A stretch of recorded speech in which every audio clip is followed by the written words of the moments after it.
Welcome back to the SCIF. I'm Matt. The other dude in the glasses there is Chris. We are the Green Beret Life. Please check us out. We're a 501c3. We provide training. If you have some training in mind that you're interested in, send us a note to thegreenberetlife@gmail.com. If you have any questions about joining the military, send us a note to thegreenberetlife@gmail.com. And if you're into some training, get a hold of us, see if we can do it. And you got a group of people together, we could probably come to you, and we'll go from there. We got a pretty interesting show tonight. It's going to be a little bit different. Chris and I are trying some different stuff up. We've been heavily news of the day, politics, and I think maybe some people are getting a little run down and beat down with it because everybody knows the score. Yeah, we had yet another indictment of Donald Trump today. It's complete bullshit indictment. It is complete fraud and corruption by this corrupt administration. Every time something comes out on Biden, they indict Donald Trump for something else. And we know they're going to indict him for something down in Georgia too, another corrupt indictment. But things are changing there. Joe Rogan today all but endorsed Donald Trump and basically said, hey, there was voter fraud in 2020 and there was voter fraud in Arizona. So that's a pretty big statement right there. But what we're going to get into tonight is there was, as many of you know, because Chris and I often talk about guns on here. Chris and I are both fans of all different sorts of guns, but in particular, we're sort of Sig Sauer fans, right? And among other brands too. But Chris and I both are pretty heavily invested into Sig, whether that be traditional 229. 226 variety, all the way through the 250s, through the 320s. I think Chris even you have a 290 RS, don't you, Chris? A little small little thing. I don't remember. Yeah. It's I don't remember. Well, I have 365s. I have a bunch of 320s. But there has been a rash of reports stating that, and it's all with law enforcement with the exception of one, stating that these guns are going off by themselves. And lawsuit after lawsuit, it comes out that Sig gets exonerated. The gun cannot go off by itself. Ask any engineer that has looked at these guns, they cannot replicate it in a laboratory. They cannot go off by themselves. The trigger has to be pulled. But why do we keep having these incidents with law enforcement? Well, from what I understand, it allegedly this is a brand new department in, I believe, Montclair, Connecticut, somewhere in the Northeast. And when I say brand new, like a week to weeks old, right? Well, a video comes out from the lobby of the police station where they have a suspect in there for something. And you see an officer standing there, and then you see him another group of officers are sort of holding the perp, and he violently leans over and pulls the dude's legs up, and his gun goes off. Well, Chris and I are going to break this down because, of course, it blew up on the internet. And this is one of the things that Chris and I say, do not get wrapped around this whole brand thing. All of these guns are good. See, but right now it's a Sig Glock thing, and it's like Ford versus Chevy, right? You own a Ford, they suck. Chevy's the best, right? Vice versa. You own a Chevy, they suck. Ford's the best, right? When pretty much they're both pretty damn good. We're talking about pickup trucks, right? And that's kind of what happens here.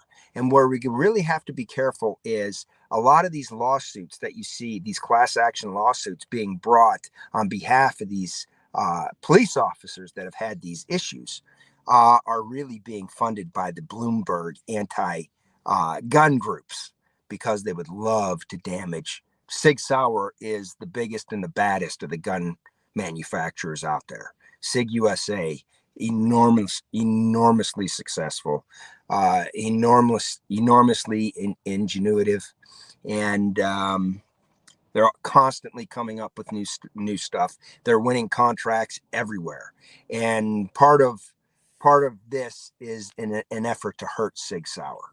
And if they can take down the big boy, they're going to go after all the ones that are right underneath them, right? So, if you're a gun guy, you shouldn't be jumping on this freaking bandwagon. And unfortunately, there's a bunch of YouTube channels out there that's all they want to do is jump on this bandwagon because their gun they think is perfection. No gun is perfection, Chris. Would you agree to that? There isn't any piece of machinery out there that's ever been made that by man that is perfection. Would you agree with that statement? Yes. Yeah. I mean, come on, man. Mm-hmm. You know, I mean, mechanical things will fail Mm-hmm. eventually. Mm-hmm. Mechanical devices will fail eventually. And will humans fail, Chris?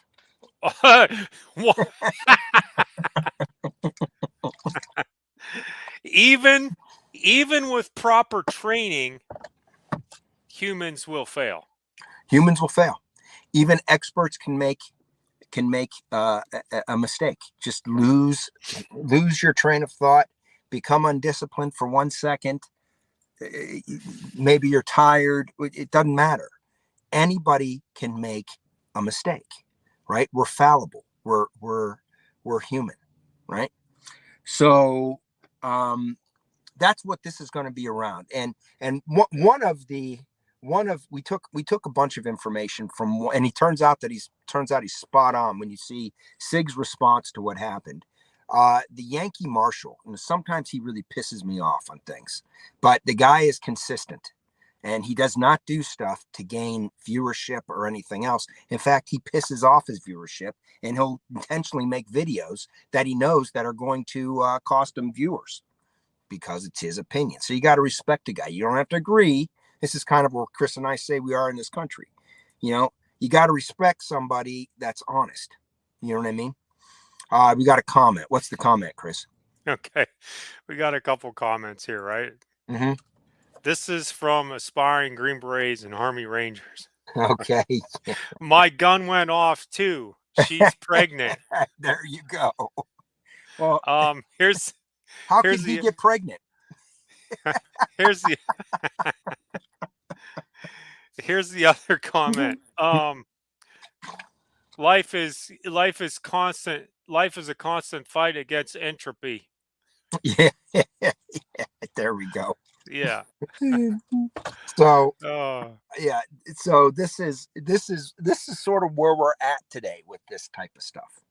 And we're going to break through. We're going to go through these pictures frame by frame. And it was interesting. And the reason why I brought up the Yankee Marshal is I watched video after video after video after video, Chris. I know you watched some too. Not one of them copped on to what was really going on because they didn't want to.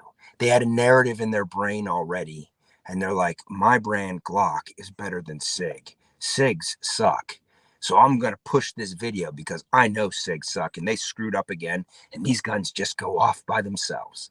They do not. And you got to give kudos where kudos are warranted. And the breakdown here is exactly what seems to have happened in this case. Okay. Now we just have pictures, and obviously there's more story. There's more to the story than pictures. And you're going to hear a few rants along the way, Chris. Do you think we're going to give them a few rants on training? MCB says the weapon's only as good as the person handling it. Absolutely 100% true. Yeah. Absolutely 100% true. And we're going to talk about being a professional today. Okay. And we're going to talk about who should be a professional, right? And we're going to get into this because there is an issue, and I think I can speak to this somewhat. As when I got out of the military, I was a cop for roughly 5 years. And I was our firearms instructor and our armorer and our active duty instructor. right? So I got to see some of this stuff up close, and there's a problem in law enforcement too, a training issue, but it's not a training issue. It's also a mentality issue that I believe is there because now I've got to be careful what I say here because uh, I do believe that unions do some good, especially when it comes to collective bargaining, right? And they do a lot of good. But then sometimes we get into this union mentality. And I think over the years, the unions have been infiltrated by rabble rousers who really aren't interested in the best interests of the union member, as you've seen when they shut down pipelines and everything else, and they support candidates that are putting these people out of work and replacing them with foreign workers, right? I think that's permeated into the union structure. And if you're a union member, you guys got to start becoming aware of this, right? This past week, this is sort of non-related, but it is related. Chris, did you see that Yellow Trucking went out of business? 30,000 Yeah. employees. They own multiple mid-range size trucking companies. They're the third largest trucking company in the world. This is huge news. And do you know what the nail in the coffin that killed Yellow, What was it? Chris? The No. union, the Teamsters Union. Oh, The yeah. Teamsters Union. The You don't Teamsters say. Union wouldn't budge. They would not budge. So if you're a union member, okay, it's kind of like a marriage, for better or for worse, right? So if you're a union member and the company is making lots of money, yes, you should share in that. But what happens when the company's losing money? Nope, pay us our money, what you agreed to, even though they can't afford it. So now look at yourselves. You're out of a freaking job. 30,000 people. Pensions are in danger of being completely gone, right? And now the industry looks at this and says, how can we automate this? How can we take the human element out of it and automate it? Okay, Hmm. so sometimes, we talk about this stuff, Chris, why all these companies switched and sent all of the labor over to China. Okay, it's primarily these corporations are horrible for doing this, but we also have to be introspective and look at ourselves too, right? Because there's plenty of blame to go around with what's gone on with some of these big labor unions and what they've done to some of these corporations. You know what I mean? It's a give and take. What are your thoughts on that, Chris? Yeah. Here's the thing. Oh, we got Red Cell is on talking, and he said, unions are bad. There's nothing good about them, and unions voted for Biden. Now, here's what I'll say about this. Mm-hmm. So here's another one of the other things uh, that concerned me, especially working in where I did Mm-hmm. when I retired, was safety. Okay, Mm-hmm. and I'm not a big safety this, safety that person. Do we need it? We do, right? Mm-hmm. Mm-hmm. So if I marry that up with the union stuff, the union, okay, again, this goes back to what we were talking about. The human will fail. Mm-hmm. Okay? And Mm-hmm. here's where it's failed.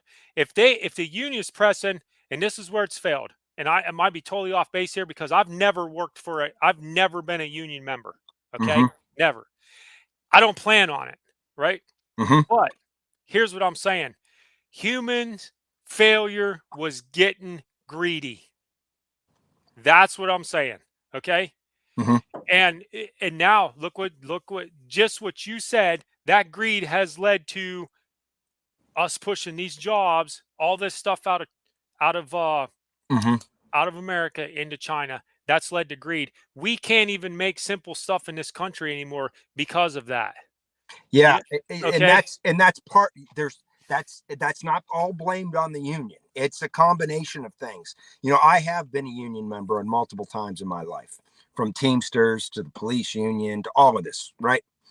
And I do believe in the power of collective bargaining because there are some good things the union has done. So I do believe that, but there's a fine line, and I think there's a lot of stuff that the union does that is more harmful than good. And I think what the root of that was is what Chris was talking about, greed. and also leftist Marxist ideology that has permeated all levels of this stuff.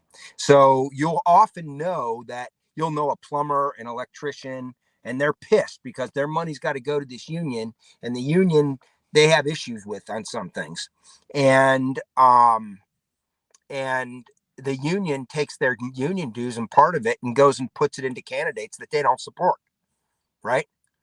And the public employees unions can be really, really bad, and the teachers unions like the worst of the worst. But I do believe there's some good aspects to a union, particularly when it comes to collective bargaining, because without the group there together, the other side will take advantage and run over the worker. So you got to find the fine balance. And if unions could operate and you take the human error out of it, or at least everybody have an honest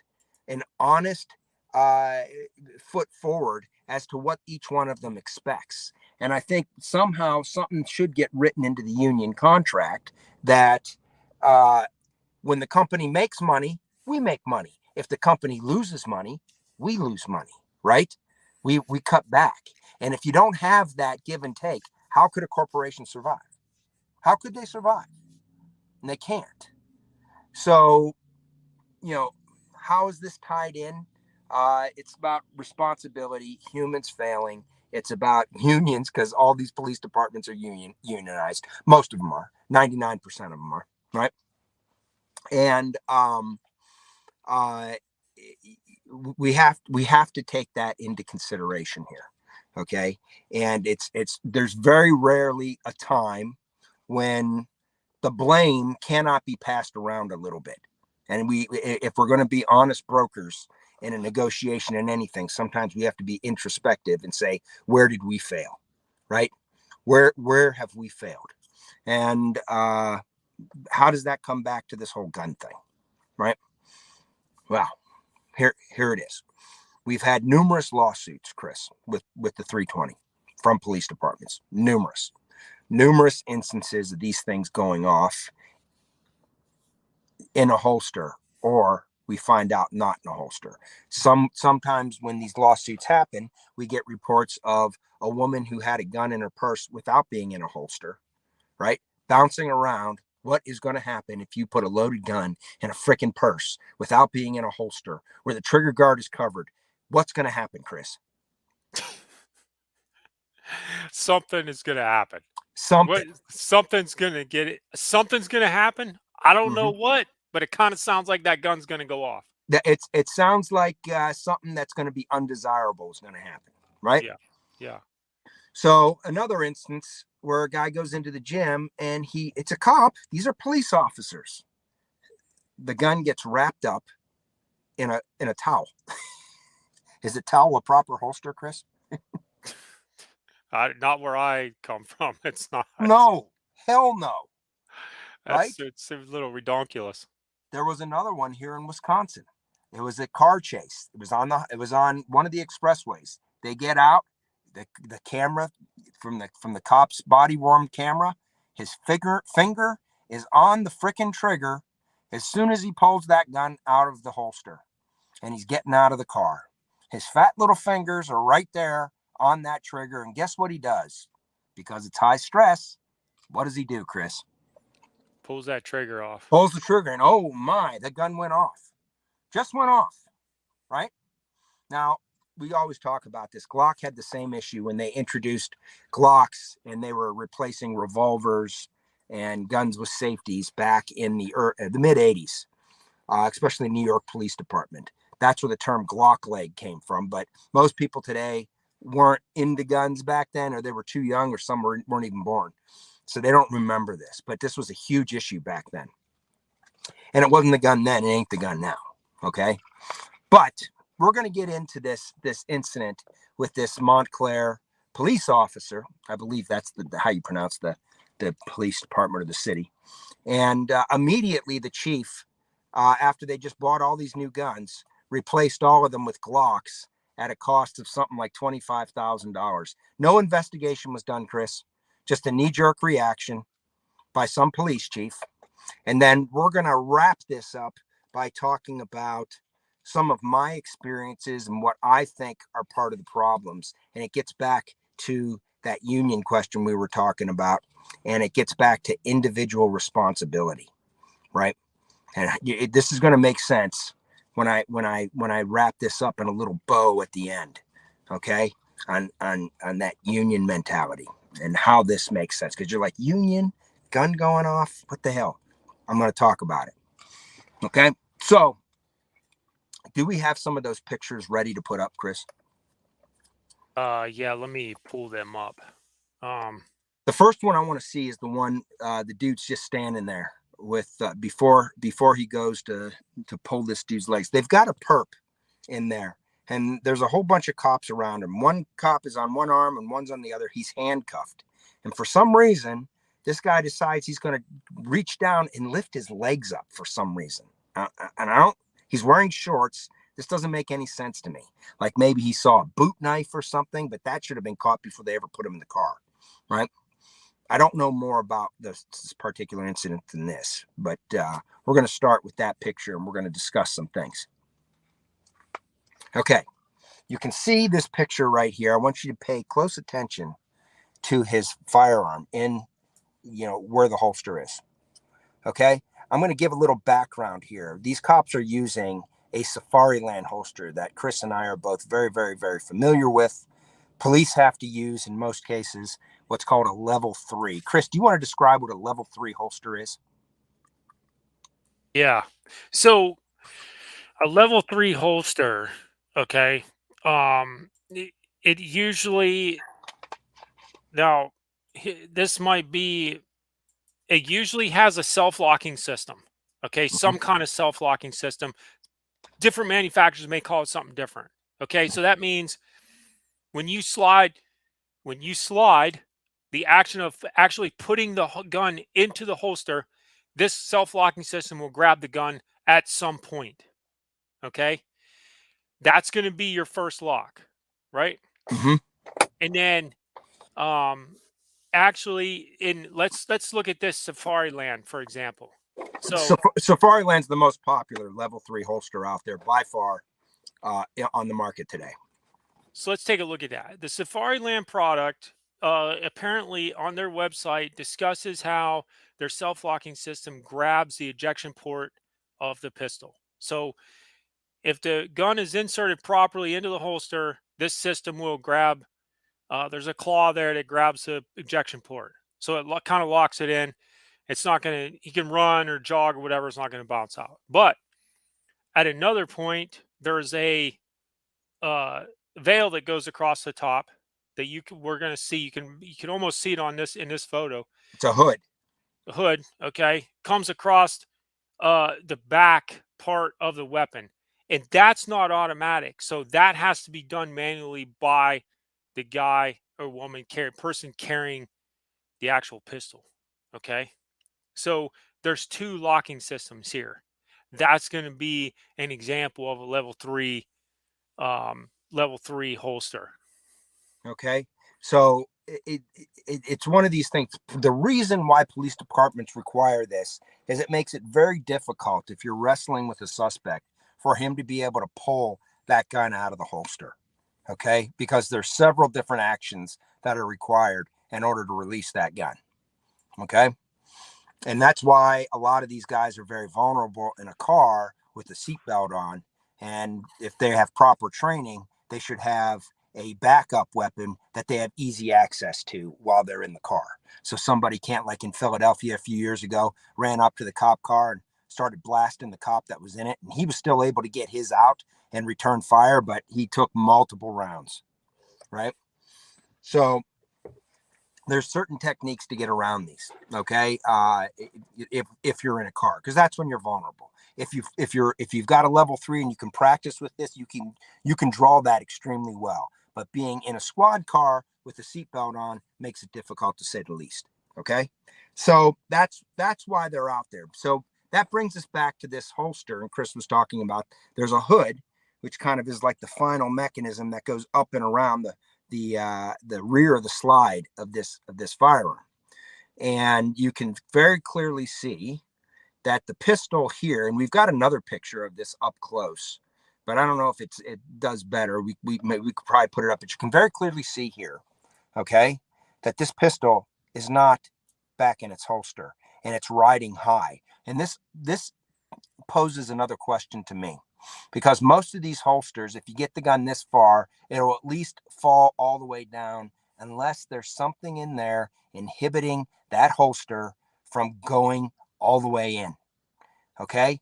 And this is where we get back to saying, if you're a professional, okay, if you're going to be an individual that carries a firearm for a living, okay, how in the hell can you walk around not knowing that your gun isn't anywhere near holstered correctly? How are you not going to know? You haven't done the reps to understand that that gun's not all the way in its holster? Or if there's an object in the holster, that's danger right off the bat. Because if there's something in that holster, what can happen when you force that pistol all the way down in the holster, Chris? Yeah, something bad's gonna happen. Something bad's going to happen. It's going to get a Yep. hold of that damn trigger. And this is where some negativity is being pointed at SIG. Okay. While these lawsuits are primarily trying to say that the guns go off by themselves, they don't go off by themselves. SIG is, I believe, one of the only current manufacturers that sells a striker fired gun. It's got multiple safeties in it, right? But it doesn't have a trigger safety. Okay. You can get a manual safety as an option. That's what the military uses, right? But it doesn't have a trigger safety. So if you look at like a Glock or a Walther or an M&P or, you know, a CZP-10 or any of these other guns out there, they've basically copied some version of Glock's, people call it a dingus, but it's a little trigger safety. It's a piece of plastic that pops up, and it will not allow that trigger to go rearward unless you've got your finger across the trigger in the proper way that it should be. So if you come from the side and hit it and don't disengage that trigger safety, it can't go off. And this is where a lot of people, because people complain about that piece. It dings up their finger. Other people don't like it. It's another thing to have in there. You know, SIG doesn't have it on their guns. Right now, when they were originally launching the 320, I specifically remember they were going to offer it in two versions, but it seems like people only wanted the one without it, and they got rid of the other. Right. So, this would, if you have to dumb it down to the lowest common denominator, and say people are going to be carrying these guns that maybe aren't professionals, and this guy right here is not a professional, carries a gun every day. He's running around with a gun that's halfway out of its holster. How could you not know that? How could you not know that and be a professional? So that means anybody could have access to that gun. That perpetrator, if he wasn't handcuffed, could have grabbed that gun because none of the locking safety mechanisms are engaged because it's sticking halfway out the holster, right? And he should have caught that immediately, saying, danger, danger, something is preventing this gun from going down in the holster. Pull the gun out, inspect, make sure nothing is in there, a key, a piece of rock after rolling around. I don't know what he was doing to arrest this guy, right? A piece of Kleenex, a key, a piece of a shirt, right? Who knows? Hey, What? here's a possibility too, since you're touching on that. Here's a possibility. The possibility exists that the holster may have presented the problem. And we're Okay. going to talk about that. I'm glad you brought that up, Chris, because So, yeah, and this is what we were saying. Sometimes the blame isn't all in one area. It can be spread across, right? And yeah. there is an issue with the Safari Land holsters and the SIG P320. There's an issue, right? And the companies, in the response to this, the companies are sort of pointing their fingers at each other right now. And what they should both do is get together. Safari Land needs to solve their issue with this. And I'm not quite sure what the issue is with it's the locking mechanism and where sometimes it leaves the trigger vulnerable to be hit in the holster. You know what I mean? as it's being forced down into the holster. Okay. And they need to get it. And some people are saying, Sig, just put a trigger safety on there. So, some moron that doesn't go and train on his own and understand his own weapon system, you save him from himself. You know what I mean? Either that or these police departments should start requesting safeties on guns, which I think is probably the best solution, to be honest with you. Because we've had numerous incidents of, putting your finger on that trigger, even with the trigger safety in a high stress situation, and you pop. I've told you the story about the cop up here who was chasing the guy on the motorcycle and got out, put his finger on the trigger of the Glock and accidentally put a round into him. Right. So yeah. that's where this is all going. But right now you can clearly see here the gun is halfway out the holster, right? And none of his buddies can see that too, which is amazing to me, right? Which is amazing. Chris, if one of us would screw something up, how long would it take? I'm talking about when we were back in SF, before somebody else saw it and called it out to make sure everybody saw it, and you didn't stop hearing about it for the next month? Yeah, moments. Yeah. I mean, it's just, I mean, quickly, Yes. Very quickly. Saying something you never lived down. Correct. Correct. I say months. You never live it down, right? Yeah. So nobody's there correcting this guy. Okay.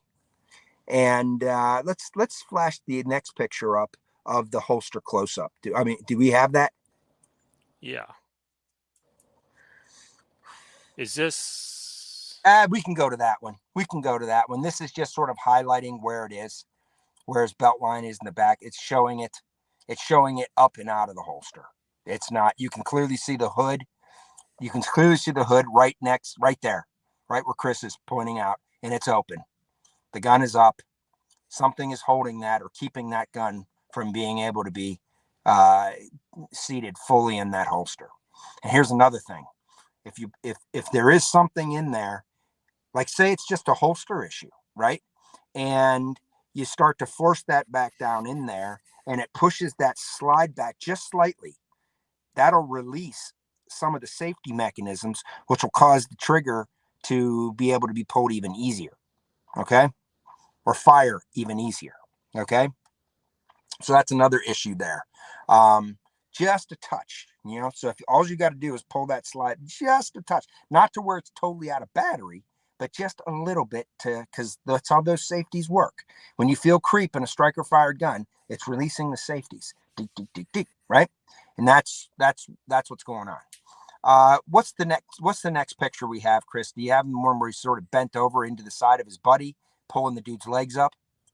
Is this what you're looking for? No, yes, that's where he is, but there's another one. See, if you see the guy bent over there, that's the guy. Okay. So there's another one. Keep going. Yeah, right there. That was it. Right there. Right. Yep, right there. Okay. For some reason, he decides he's going to go and pull this guy's leg up.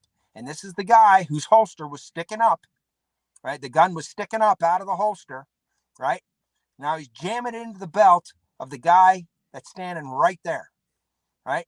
And then the video shows him violently lifts this guy's legs up. Can we get to that next frame? Yeah, let's see. There. The gun is going off. See, I'm looking at it. Okay. Now notice the gun. It's no longer sticking up anymore. The hood is still down. The gun is not sticking up anymore. Right? This gun just went off. Right? Go to the next frame. Why is he picking this guy's legs up anyways? Is he trying to act like a hard ass or something? There's the picture. Notice the gun is now completely holstered. Yeah. There's no doubt what happened here. None whatsoever. Okay, so everybody talking shit online with these stupid videos they put out that didn't take the time to see really what was going on when it's on camera, right? Just shows what's happening here. Okay. And this gets back to the point we talk about a professional. Who's a professional? If you carry a gun every day, and I'm not just talking about police officers or people that are in the military or any of this, you're expected to be a professional, right? And in law enforcement, I need to tie this up with the whole union thing. I think the mentality of a lot of people that I saw in law enforcement, there are many extremely good shooters in law enforcement. Okay. Bob Vogel, one of the best in the world, is a cop. Yong Lee, another one of the best in the world, is a cop, right? There are some phenomenal shooters. And then you've got other people who don't give a shit. They will only train when their department trains. And many departments only train once a year. So if you're only shooting a gun once a year, you are woefully unprepared to be able to call yourself a professional and carry a gun around, right? So there's other departments that train 4 times a year, once a quarter. My department, we trained 4 times a year, right? Which is pretty often for a police department, because right now, in the collective bargaining process, most police departments work to try to get the best deal they can for the cops, right? But now in this era of hyper defund the cops and this and that and all of this bullshit, there's no money in these law enforcement agencies to go and train. There's very, very little money for that. And Chris and I try to get ourselves in there to train police departments. And you have this mentality, well, I sent my guy to a school and he can train the trainer. Sending your guy to one school that doesn't have the life experience is not acceptable. So that's the mentality that goes on here. There's police officers that will not go and shoot unless the department pays for their ammo, pays for their gun, pays for the maintenance of their gun. They won't even stay up on the maintenance of their gun because the department's not paying for it. That is that negative union mentality that I also saw in the schools on overdrive, right? The teachers union, holy smokes. But that is the negative mentality. If you are a professional, it is not, and I'm going to make a statement, your department has some level of responsibility to get you trained, but that sole responsibility, the 90% of that responsibility is on you. You chose to be a cop. You chose to do a job where you're required to carry a firearm. That means you need to be an expert and a master of that firearm and its safety and all of this stuff. We saw here in Minnesota, I'm in Wisconsin, but right across the border in Minnesota, a 20-year sergeant, a female, who thought she was tasing a guy and was going taser, taser, taser as she's putting rounds in him because she has her firearm, not her taser. That is inexcusable for somebody that is supposed to be a professional. And you need to take that job seriously. And this is where it really highlights, Chris, the difference between the civilian world and the military world. There is a peer process. Now, things have changed, I know, in the last 10 years in the military, big time. But there is a peer process. And Chris and I touched on it a few moments ago. Okay? If you do not do your job well in the military, guess what? Who takes care of that problem ultimately, Chris? We have to. That's exactly right. Your team is going to take care of that, because if you can't pull your weight, you are a threat to the rest of the team. Okay? And the team will solve this issue. They will solve the issue if it doesn't get fixed. Right? So in the military, naturally, you push yourself and you train yourself. You do not want to be the guy that has an issue that you should be on top of with anything. You do not want to be the guy who lets the team down. Okay? In the civilian world, it's not as strong. I'm not saying that you don't want to be the guy but there's a lot of people out there who don't give a shit. They don't give a shit. And if you don't go and practice on your own with your firearm as a professional, and you're relying on the police department to provide all your training, that's irresponsible. You are not a professional. Chris, do you have anything you want to say on this? Yeah. I think you're on to something here. And here's here's my version of it, right? Mm-hmm. Um, I'm going to touch on training here. I think training is very important, as we know, because Mm-hmm. we're out there. I think with the hours of training we have, Mm-hmm. I think with the personal hours of training we have, and we couple that with the untold, I mean, number of hours we have training other people, Mm-hmm. and collectively, that's a lot of hours. Mm-hmm. Now, I'm not going to sit here and say that Chris ain't going to make a mistake. Okay. Mm-hmm. But what I will say is this: there's a very good chance that somebody who has less hours of training than me might make a mistake. Okay. Mm-hmm. Now, we know professionals make mistakes too. That's not, I'm just saying I could. All right. Mm-hmm. Now, when you take on responsibility, as we were talking about here, um, and I can see where the union mentality comes in because I agree with that. I Mm-hmm. mean, but you are responsible for protecting yourself, and now you're in a service to other people. Mm-hmm. So you would think that, like us, we're in service to each other on the team. So we want to do the best that we can to get ourselves a hold of a situation that we might be in, and Mm-hmm. that requires attention to detail. That requires some situational awareness, and it absolutely requires, most importantly, weapons training.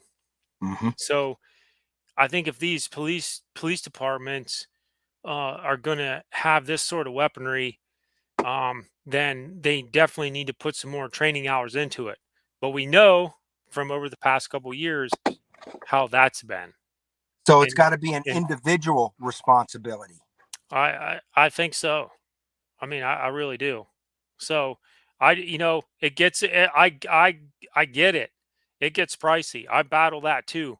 Mm-hmm. But there's a certain process I go through to keep myself at a certain level, um, to try to keep myself at that at from making those mistakes, or practice not to make those mistakes, drawing or whatever it may be for that day that I decide to train on something.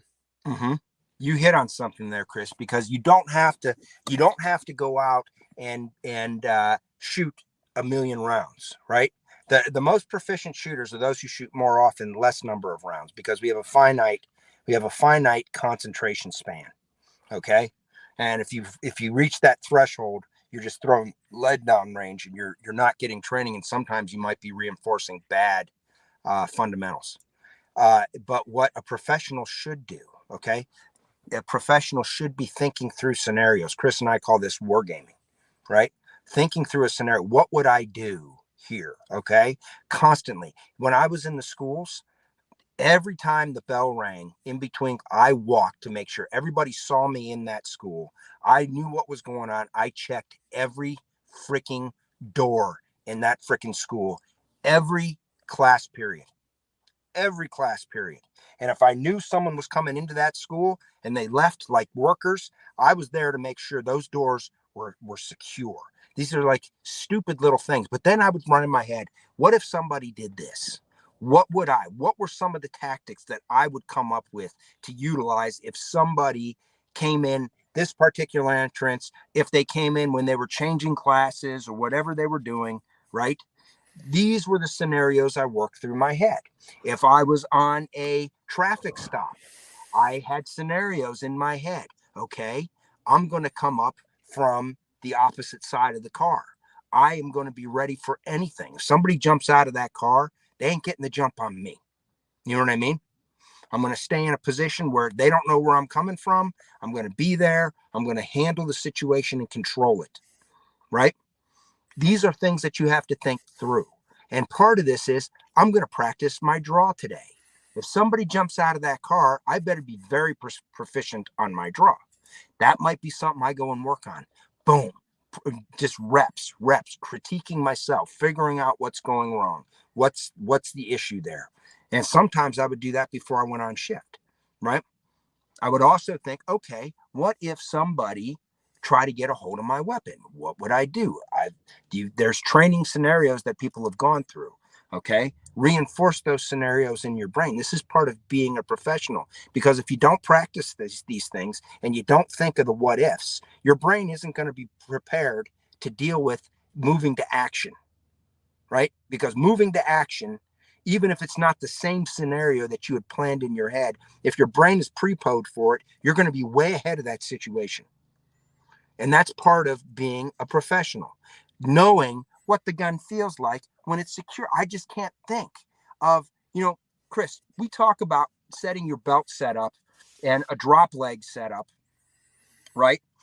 I use a higher drop leg setup than you use, but a drop, why do you do that drop leg setup? What are the thoughts that are going through your brain? Is it ergonomics, maybe, right? And doing the same exact thing over and over again, developing muscle memory, right? So tell me Sure. what goes through your mind setting up your holster setup on your kit. I think it's a lot to do with how, um, I guess you could say, kinesthetics. Yeah. Okay. I really like how I read an article here last couple years, and one of the big things that was mentioned in there was about your body's flow, Mm-hmm. your body's natural flow to things, because your draw may be different than mine Mm-hmm. for some reason. To the naked eye, it's going to Mm-hmm. look the same. Okay. But in a slow motion camera, you might be able to see some different angles or whatever. It's just going to be, it's like a fingerprint, Because we right? might have different biomechanics, the Right. way we walk, the way we move, the how long our arms are, different biology compared to somebody else. And that's Right. Right. so when you set yours up, continue. I didn't mean to interrupt. You just, I think I've practiced a couple different ways, but I have found that the low carry, uh, the low, not the lowest, but where my arm is comfortable. And I adjusted that after many hours of practice to kind of figure out where my comfortability was and how my flow and where I could get, get those rounds down range and put them on target and within a respectable time. So Mm-hmm. I think that's something that each person needs to figure out. Mm-hmm. So yeah. And and Chris was saying where it's comfortable. You want to be comfortable when you're shooting, right? Because we have 5 fundamentals we need to make work seamlessly together, and we want those fundamentals to be imprinted on our brain as muscle memory, just like breathing, right? And that your arm needs to be right there. So when you go and reholster, could there be any way that you would know that gun, that there was a problem, if there's something that might be in that holster as you're starting to reholster, you're going to pick that up right away, aren't you? Sure. Right? I Danger, danger, danger. What the hell is in my damn holster? Right? Yeah. Gun out, right? Safe, figure out what's going on here before Yeah. you reholster that gun. But there's no way in hell a professional could ever, this is why I keep on hitting this, could ever walk around with a level 3 holster and a gun sticking halfway up out of it. That's someone who hasn't trained. That's someone who doesn't give a shit. That's someone who is completely careless, as far as I'm concerned. And you cannot be completely careless with a firearm. Right. Had somebody been Right. behind that guy, whose fault is it? Is it SIG's fault? Hmm. No. No. It's the individual who was responsible for that firearm's fault. And that's why we're being so hard on this, because this is going to also affect the civilian. And anybody who carries for concealed carry every day, if you have a gun for home defense, you must practice with this firearm. Learn how to use it, practice, know it intimately. Go through scenarios in your brain, learn it, figure out a setup that works for you. But carrying a gun every day for CCW requires you to be a professional, because you could hurt somebody else and you could hurt somebody innocent. Yeah, not a lot of people think of it that way. Um, and this is why we constantly say on here, you must train, you must train, you must train. Uh-huh. Okay. We're not saying you need to go to the range every day and shoot 300 rounds, because that's not what we Realistic. mean by training. Yeah. You know, Hmm. um, if you want to go and shoot 50 rounds every day, that's on you. Then you can practice some different techniques, or your draw, or your concealed carry draw, your battle belt draw, whatever it is, whatever holster style you like, whatever waistband, whatever it is you like, you should probably train with that. Hmm. And again, that's why we say training, training, training. Now, does that have to be every day? No. Should it be every week? Hey, whatever time you got to get out there and Hmm. and shoot a sequence, or at least bring those muscle memory back to its original state, the one that you had practiced before, to get to that comfortable position. You don't need to practice drawing from your holster at a range with live ammo. You don't need to practice dry firing at a range with live ammo. You need to make sure the gun is safe before you start doing that. But there are other things you can do at home to practice and make yourself familiar with that firearm, right? We get it. Ammo's expensive. We all get it. But also, we better be prepared to put some time in at the range as well, if we're going to carry a firearm. It doesn't matter if ammo is expensive or not. Like I said, you've got to get rounds downrange, and you got to constantly be practicing on something. Familiarize yourself with that gun. Maintain that gun. Okay. If springs need to be replaced, replace them. I know cops that have the same magazine springs in their guns that they had from the day they started, and they were 15 years on the job. So what are you going to just wait till it fails when you need it? You know what I mean? Yeah. Those springs should probably be replaced once a year if you're a cop, right? EDC, you should probably replace your springs, once a year, every other year. Magazine springs don't cost shit. They don't cost a damn thing. They're like $5, right? These are just Hey, little things.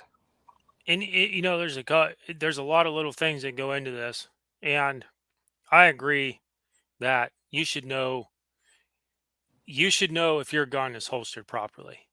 I think you feel that when you do this, you feel it by the lengthening of your arm. Mm-hmm. You feel that some holsters, you can feel the actual click, The click into right? the holster where it You is, feel like the what Chris was weight. saying, the length. That's yeah. You There's feel no. the weight in the same spot. I mean, there's a lot of little things here that the human body picks up, that and your brain picks up, that you don't realize. So, and we don't know. We can watch this video, but at the end of the day, uh, training is training. I think with the proper training, this probably could have been prevented. Would have And been prevented. Yeah. you know, and here's another thing: we're not just coming on here. And Matt mentioned this earlier at the beginning about owning a Sig 320. So I think Matt got his first. Um, I picked up one or two, and I've never had a problem with the gun. Okay, Uh-uh. have I dropped it? Sure, it didn't go off, right? Completely accidental. It didn't go off. Um, I can't really. I have no idea what the count of rounds is that I have going through that gun, or for that matter, holstering it and you shooting and then reholstering. Okay. Mhm. Now, I'll be the first to tell you, I don't use a level 3 holster. I don't like them. I Yeah, don't use them. I don't So, either. Yeah. yeah. And I think Matt and I use the same level, and all that is a level 1, and that's it.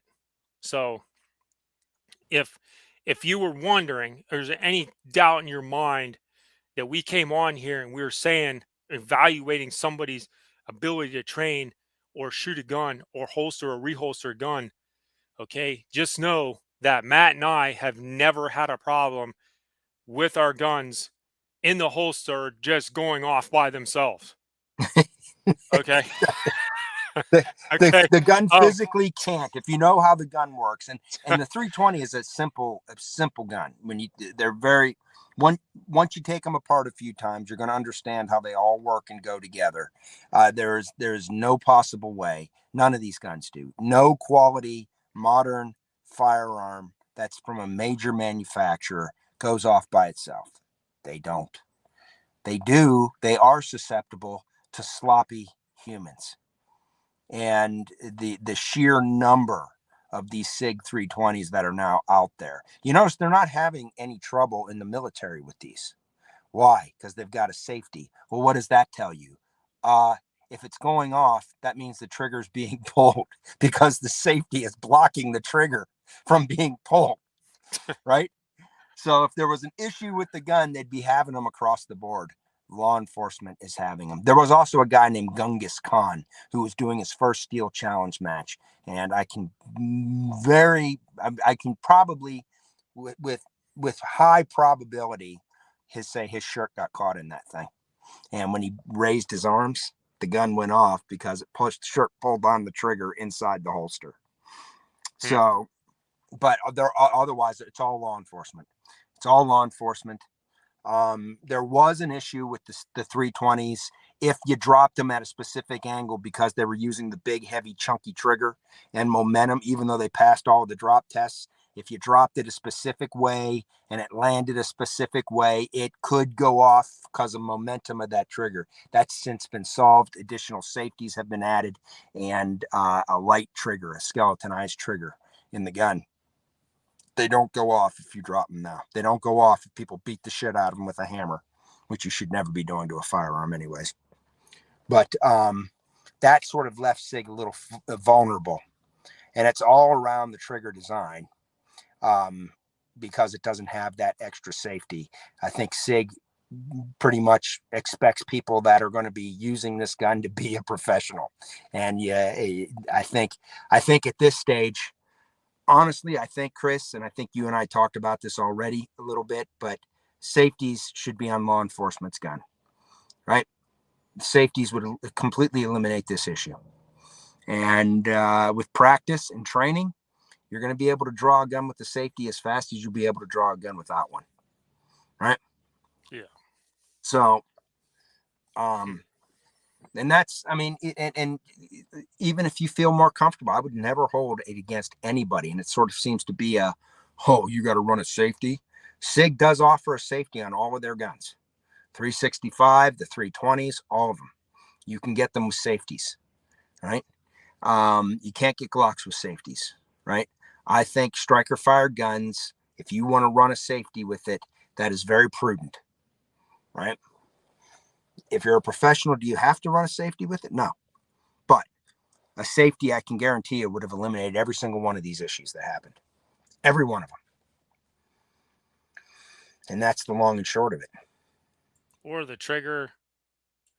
Are you saying the trigger Genghis would have been okay too in that situation? Yeah, he would have, Yeah. because the safety wouldn't allow the trigger, even if he had something jammed in the holster, wouldn't allow the trigger to be pulled to the rear. You know, just like on an AR, we're constantly running the safety on an AR, right? Right. You would never think of carrying an AR without having the safety on it, right? Right. Okay, Sure. same concept. Yeah. So, you know, for competition, this doesn't happen in competition, and the SIG X5 is the most popular competition gun on the planet, right? So if there was issues with the gun, it would happen there. It doesn't. Why? Because those guys train all the time. They're constantly training. So, I mean, if that happens at an event, if you have an accidental discharge at an event, you'll be asked to leave and probably won't be allowed to come back. Mm-hmm. You know? Yeah, that's if it doesn't hit somebody. Exactly. You know Exactly. that. Yeah, but man, oh man, Yeah. you know. So, And I can understand the position of Safari Land or SIG. mhm. You know, I can understand that position. At the end of the day, uh, SIG this is not the first rodeo for them. Now, Mhm. I have a Safari Land holster. I don't not like this model. It's but I don't seem to have a problem with it. Yeah. And through experience, I've checked the holster. I check all Mhm, my holsters before I even, you know, uh, I I just go through a procedure of checking everything, uh, you know, before I get to the range, um, and then start because I know there's going to be people around. So mhm, I'm very methodical about that, and mhm. that's part of training too. Yeah. Yeah. So Yeah. Absolutely. And yeah, it's the particular safari land, the ALS system. That's the level 3. That is the issue, and it's not really like I said, it's not really Safari Land's issue, but they need to do Safari Land and SIG should probably do something because this is happening far too often. Because especially with the defunding of police and everything else, you've got a lot of officers out there that aren't, quite frankly, have no business carrying a firearm, but they're carrying a firearm. So you've got to kind of dumb the whole platform down for the lowest common denominator, and they do that in the military with the general guns, the M17, the M18. They all have safeties, all of them. And why? Because they may have some people that are lights out, world class shooters, and you also may have people that are not world class shooters and don't train as much. I mean, only 10% of the military fights. The rest of the military is supporting the 10% that fight, right? So you carry a firearm. It's your responsibility. I don't care. I don't care. We cut training. I don't get my ammo paid for. You chose to be in this job. You chose to carry a firearm. That means you must be a professional, period. Amen. Right? yep, and you got to train. Got to train. Got to train. Got to train. Hmm. After all of this preaching, Chris, do we have do you have anything to cheer us up with? I do. I actually have a video, a short video, Sweet. and this is one of my favorites. So I'm pulling this off of YouTube. So I'm going to All right. pull this up. Okay. We've And we've been on YouTube this whole time, haven't we? we have. We haven't said anything. I don't. Well, We'll find out tomorrow, folks. yeah. This is interesting. This is actually one of my favorite videos, and it's gonna motivate a lot of people. So I'm ready here to we get go. motivated. Okay. Good luck. With limited carry options, responsible gun owners know the frustrations that come with carrying a gun. Unlike leather that's flexible, Kydex and plastic holsters can often be rigid, uncomfortable. Hold on. Some commonly break. Chris, stop Hi, for 1 everyone. second. Donut here. Welcome to Crime We Shoot Talk with Donut. Chris, We're going to be talking about why pause for 1 Sergeant second. Timothy Gramman started carrying 100. Yeah. What's up? We might want to get off YouTube to show this because they're going to give us a strike for copyright violation. It's a YouTube video, right? I know. So I know. okay. They're going to give. Okay. Here we. So Hold on. if you're on YouTube, come and watch us over on Rumble here. We're going to finish playing this video before we get a copyright strike.